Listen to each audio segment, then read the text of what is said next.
오늘 예배를 통해서 함께 은혜 받으실 하나님의 말씀은 마가복음 10장 32절에서 34절의 말씀입니다. 신약성경 72페이지 마가복음 10장 32절에서 34절의 말씀을 교독하도록 하겠습니다. 함께 읽겠습니다. 시작. 예루살렘으로 올라가는 길에 예수께서 그들 앞에 서서 가시는데 그들이 놀라고 따르는 자들은 두려워하더라.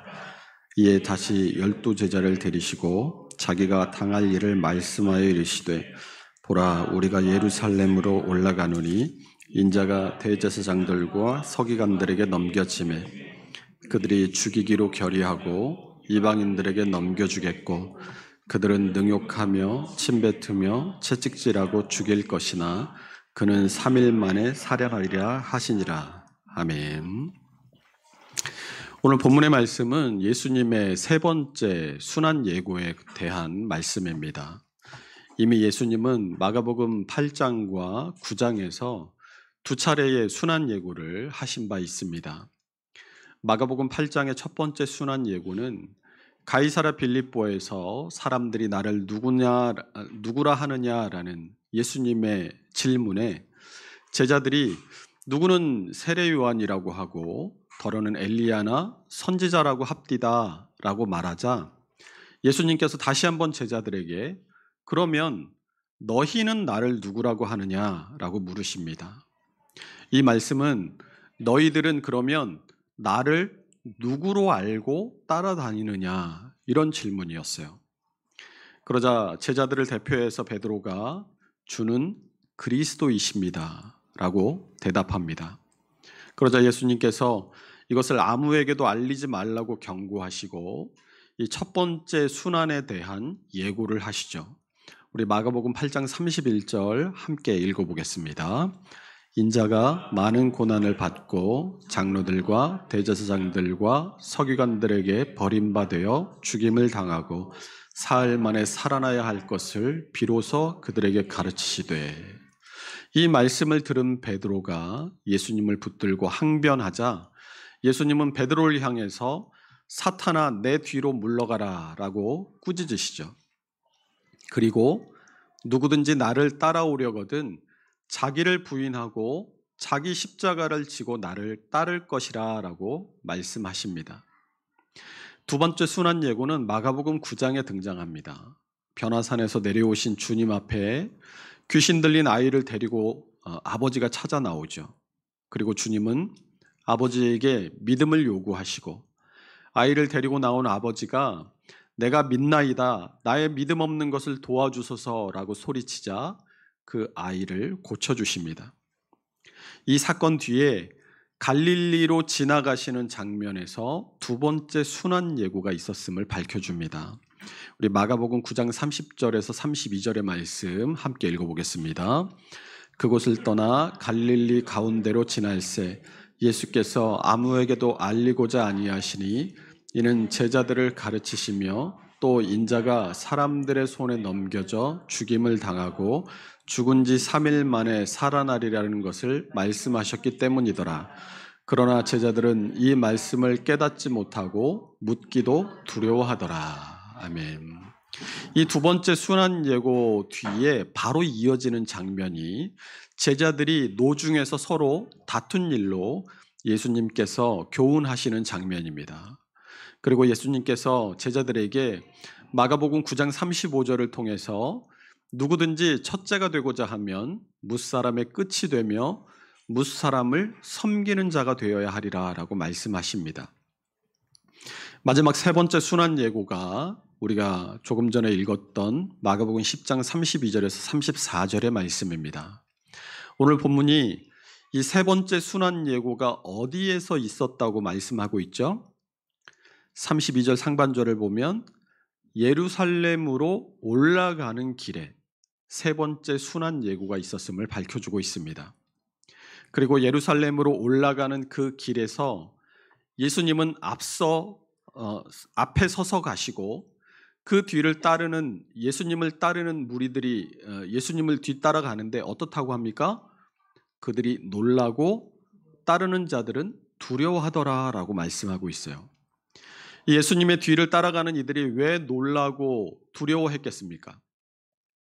이들은 이미 두 차례의 순환 예고를 통해서 예수님께서 예루살렘에 가시면 이루어질 고난과 죽음에 대해서 알고 있었기 때문입니다. 그런데도 예수님은 예루살렘으로 가는 길을 피하지 않으시고 오히려 앞장서서 예루살렘으로 올라가십니다. 하나님께서 여러분에게 계시나 환상을 통해서 여러분의 앞날을 만약 보여주신다면 여러분 어떻게 하시겠습니까? 우리 하나님께서 나에게 계시의 말씀을 주셨는데 좋은 일이 일어날 것을 알려주셨다면 어떻게 하겠죠?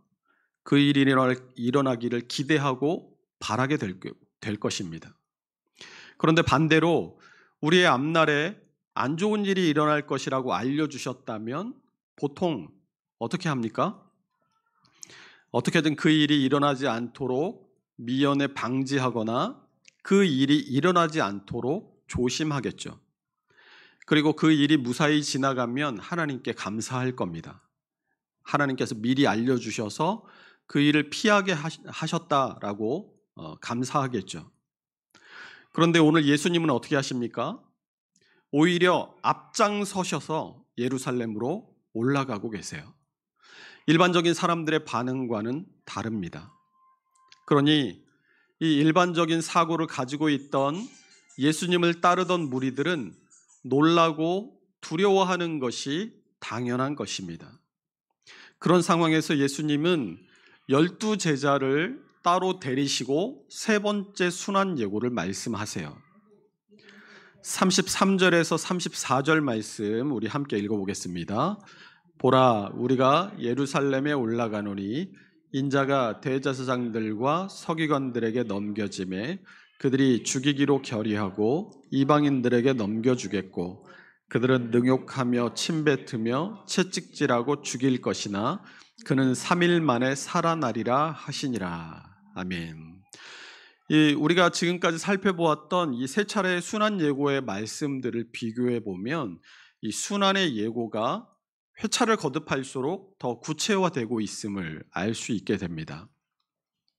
1차에서는 인자가 고난받을 것이다 라고 누구에게 고난받을 것을 특정하지 않는데 2차에서는 사람들의 손에 넘겨져 죽임을 당할 것이다 라고 이 불특정 대상인 사람들이라는 표현을 사용하고 있습니다. 그리고 3차에 와서는 이방인들에게 넘겨주고 그들이 능욕하고 침뱉고 채찍질하고 죽일 것이다 라고 대상이 특정되고 그 과정이 구체화되고 있는 것을 볼 수 있어요. 그리고 또 다른 특징으로는 1차에서는 장로들과 대제사장들과 서기관들에게 버림받아 죽임을 당한다라고 말씀하는데 2차에서는 사람들의 손에 넘겨져 죽임을 당하고라고 그 대상을 넓히고 있어요.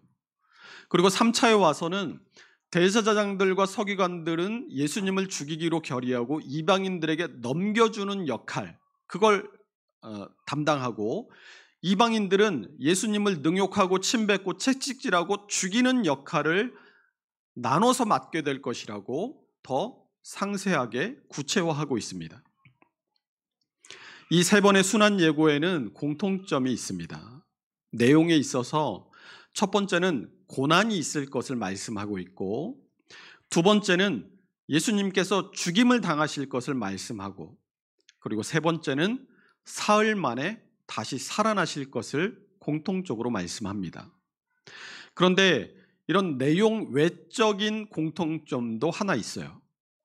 그것은 이 세 번의 순환 예고를 모두 누구에게 하세요? 제자들에게 하십니다. 첫 번째 순환 예고인 마가복음 8장 27절 보시면 제자들에게 물어 이르시되라고 예수님께서 제자들과 있을 때 있었던 이름을 밝혀주고 있죠. 또 마가복음 9장의 두 번째 순환 예고도 9장 30절 하반절에서 31절 상반절을 보면 예수께서 아무에게도 알리고자 아니하시니 이는 제자들을 가르치시며 라고 이 제자들과 있을 때 순환에 대해서 예고하고 계세요. 오늘 본문인 마가복음 10장 32절 하반절도 보면 이에 다시 12 제자를 데리시고 자기가 당할 일을 말씀하여 이르시되라고 예수님을 따르는 무리들이 있었음에도 제자들을 따로 불러서 세 번째 순환 예고를 하고 계신 것을 볼 수 있습니다. 우리가 지지난 시간에 부활에 대해서 말씀드리면서 예수님의 순환 예고가 회를 거듭할수록 더 구체화되고 세 번 모두 3일 만에 다시 살아나실 것을 말씀하신 이유가 뭐라고 했죠? 그 일은 반드시 일어날 일이라는 뜻이라고 했죠. 그런데 이 세 번의 순환 예고 모두를 지금 누구에게 하시고 계세요? 제자들에게 하고 계십니다. 이게 무슨 뜻이라고 했습니까?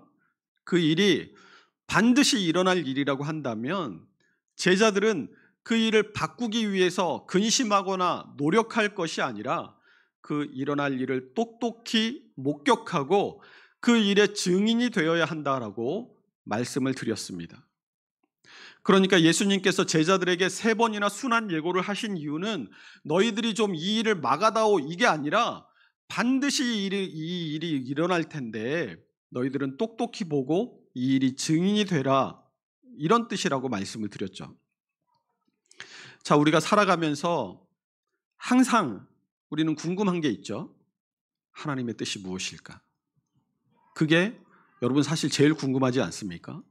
그래서 때로는 내 인생을 향한 하나님의 뜻이 무엇인지, 내가 지금 겪고 있는 이 일에 대한 하나님의 뜻이 무엇인지가 궁금하니까 기도도 하고 성경도 보면서 하나님의 뜻이 무엇인지를 알기를 간절히 바랍니다.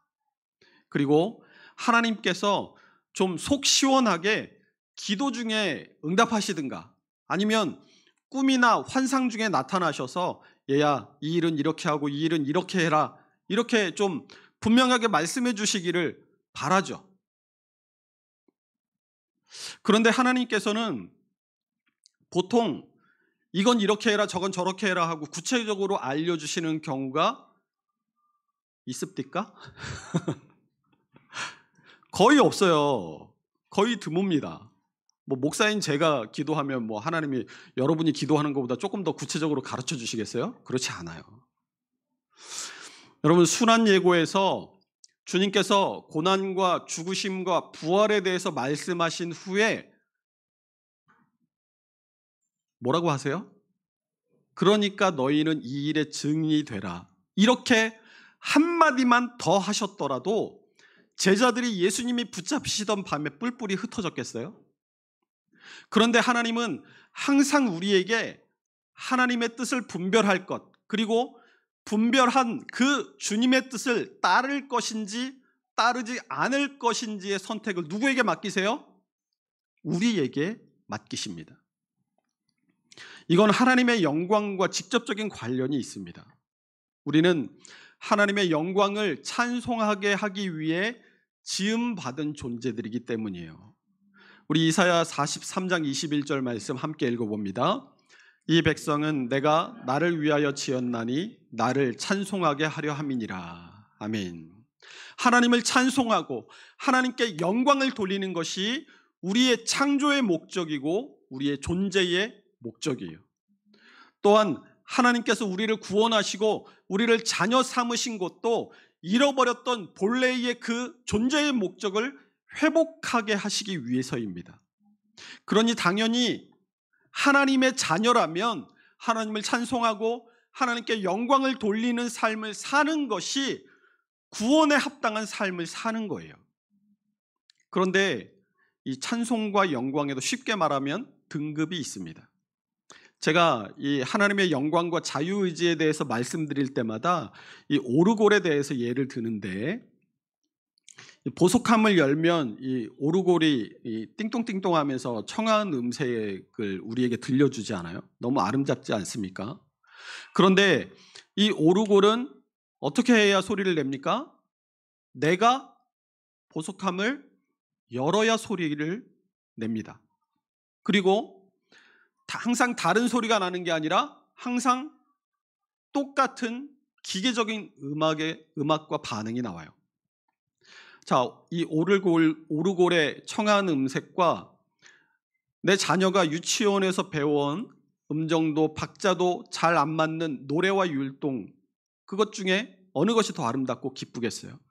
당연히 내 자녀의 노래와 율동일 겁니다. 뭐가 다르기 때문이에요? 의지가 담겨 있느냐, 의지가 담겨 있지 않느냐의 차이예요. 엄마 아빠를 위해서 아이가 자발적으로 엄마 아빠 앞에서 노래하고 춤추느냐, 아니면 내가 뚜껑을 열어야만 기계적으로 음악을 연주하느냐의 차이라는 거죠. 하나님께서 사람에게 자유의지를 주신 이유와 목적이 이것입니다. 너의 의지로, 너의 힘으로 하나님을 찬양하고 하나님께 영광을 돌리는 삶을 살아라. 그렇게 할 때 그게 진짜 하나님께서 기뻐하시고 하나님께서 받으시는 예배요 삶이 되는 겁니다. 왜 예수님께서 이 순환에 대해서 예고하시면서 이런 일이 있을 것이다 라고 예고만 하시고 제자들에게 이런 일이 있을 거니까 너희는 어떻게 해라 라고 왜 말씀하지 않으십니까? 너 스스로 하나님의 뜻을 분별하고 하나님께서 기뻐하시는 일이 무엇인지를 깨달아 알고 그 길로 행해라. 그것이 하나님께 진정한 영광을 돌리는 삶이다라는 것을 알려주시고자 하시는 겁니다. 에이, 그런 사람이 어디 있어요? 있습니다. 사도 바울을 보세요. 사도행전 20장에서 3차 전도 여행을 마치고 예루살렘으로 돌아가는 바울에게 성령께서 그가 예루살렘으로 돌아가는 그 여정 중에 들리는 성들마다 여러 차례 예루살렘에 돌아가면 너에게 고난이 있을 것이다 라는 것을 알려주세요. 우리 사도행전 20장 22절 23절 읽어보겠습니다. 보라, 이제 나는 성령에 매여 예루살렘으로 가는데 오직 성령이 각 성에서 내게 증언하여 결박과 환난이 나를 기다린다 하시나. 우리 사도행전 21장 3절에서 4절도 읽어봅니다. 구브로를 바라보고 사도행전 21장 3절과 4절이요. 없으면 찾아보겠습니다. 사도행전 21장 3절과 4절, 우리 신약성경 224페이지입니다. 신약성경 224페이지 사도행전 21장 3절과 4절의 말씀 함께 읽습니다. 구브로를 바라보고 이를 왼편에 두고 수리아로 항해하여 두로에서 상륙하니 거기서 배의 짐을 풀려 함이러라. 제자들을 찾아 거기서 이래를 머물더니 그 제자들이 성령의 감동으로 바울더러 예루살렘에 들어가지 말라 하더라. 우리 사도행전 21장 8절에서 11절은 있죠. 사도행전 21장 8절에서 12절 함께 읽어봅니다. 이튿날 떠나 가이사랴에 이르러 7 집사 중 하나인 전도자 빌립의 집에 들어가서 머무니라. 그에게 딸 넷이 있으니 처녀로 예언하는 자라. 여러 날 머물러 있더니 아가보라 하는 한 선지자가 유대로부터 내려와 우리에게 와서 바울의 띠를 가져다가 자기 수족을 잡아매고 말하기를 성령이 말씀하시되 예루살렘에서 유대인들이 이같이 이 띠 임자를 결박하여 이방인의 손에 넘겨주리라 하거늘 우리가 그 말을 듣고 그곳 사람들과 더불어 바울에게 예루살렘으로 올라가지 말라 권하니. 자, 지금 읽은 이 말씀들을 한번 자세히 보십시오. 예루살렘으로 돌아가면 결박과 환난이 있을 것을 알려준 것은 누구죠? 성령께서 알려주시죠. 성령님이 알려주십니다. 그러면 예루살렘으로 가지 말라고 한 건 누구예요? 성령님입니까? 21장 4절 말씀 한번 다시 보세요.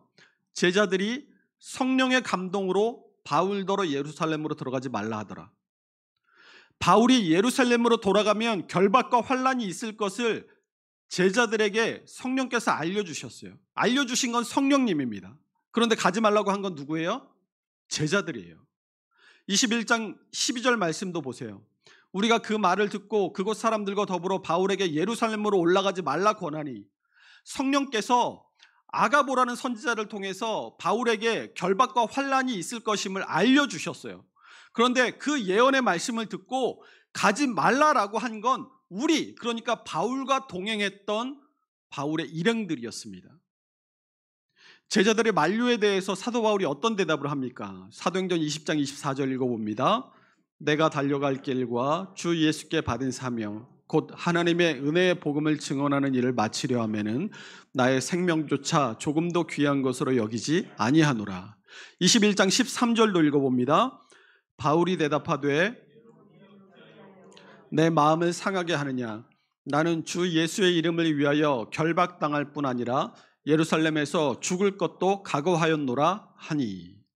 알려준 건 성령님이십니다. 갈지 가지 말지는 각자의 판단이었어요. 일반적인 사고를 가진 사람이라면 어떻게 판단했겠습니까? 당연히 가지 말라고 하겠죠. 아이고, 성령께서 나에게 이런 결박과 환난이 나에게 기다린다고 알려주시니까 이거는 가지 말라는 경고로구나. 내가 가지 말아야겠다. 그런데 사도 바울은 어떻게 판단해요? 하나님의 복음을 전하는 사명을 완수하려면 결박과 환난이 있을 것을 각오해야 하는구나. 그래, 그 길이 주님의 길이라면 내가 결박과 환난을 두려워하지 말아야지. 같은 성령이고 같은 말씀이에요. 그런데 왜 다릅니까?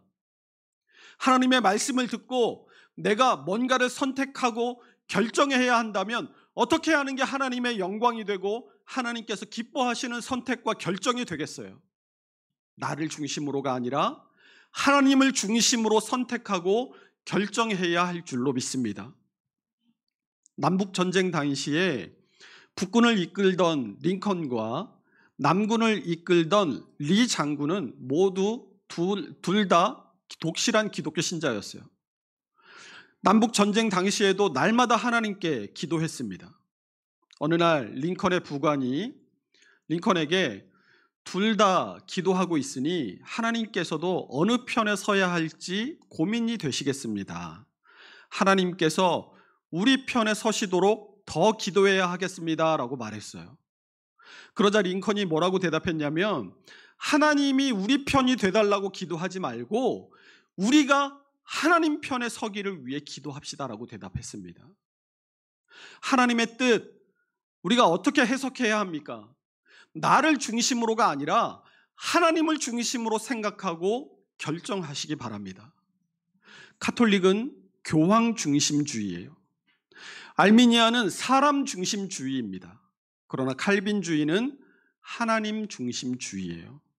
우리가 장로교인으로서 칼빈주의 신앙을 고백한다고 한다면 우리의 삶은 항상 내가 아니라 하나님을 중심으로 생각하고 하나님을 중심으로 선택하고 하나님을 중심으로 행동해야 한다는 겁니다. 또한 앞에서 말씀드린 것처럼 이 세 번의 순환 예고가 모두 누구에게? 제자들에게 하신 말씀이라는 것을 여러분 잊지 마시기 바라요. 이게 무슨 말이냐면 제자의 삶이란 무엇이냐? 주님의 말씀을 듣고 그 말씀 안에 담긴 주님의 뜻, 주님의 참뜻을 헤아려서 주님의 뜻대로 살아가는 것이 제자의 삶이다라는 것을 가르쳐 주는 거예요. 우리 모두가 주님의 제자로 내가 살아가야겠다라고 생각하고 결심하신다면 오늘 이후부터는 내가 무엇을 선택하고 무엇을 결정하든지 내가 원하고 내가 좋아하고 나에게 이익이 되는 쪽을 선택하기보다 하나님께서 나에게 무엇을 원하실까? 하나님께서 어떤 결정을 기뻐하실까? 어떻게 하면 내가 어떤 선택을 하면 하나님께 영광이 될 수 있을까를 우선으로 생각하고 선택하고 결정하시기 바랍니다. 이것이 주님께서 우리에게 기대하시는 참다운 제자의 삶이요 또한 참다운 그리스도인의 삶임을 깨달으시고 날마다 주님의 참된 제자로서 살아가기를 힘쓰는 우리 모두가 될 수 있으시기를 주님의 이름으로 축원합니다. 기도하겠습니다.